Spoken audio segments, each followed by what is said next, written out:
எத்தனை சாமி வந்ததையா இது எந்தெந்த சாமி தந்ததையா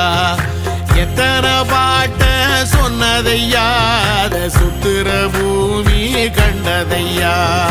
அடிச்சு வீசும் காத்துலையும் அந்த தகப்பனாச சுத்துதையா பிடிச்சு பூக்கும் விதையிலும் ஒரு வம்சத்து கதையே உள்ளதையா 100 தலைமுறை சேர்ந்து செதுக்குன ஈர நலம் இது பாறையா வாழும் வரையிலும் நீயும் விதைக்கிற கடமை இருக்கு கேளையா கோடி விளக்காயேந்தி கிடந்த வீடும் இருண்டது ஏனையா மாட விளக்கா நீயும் வரத்தா வீடும் ஏங்கி நிக்குதையா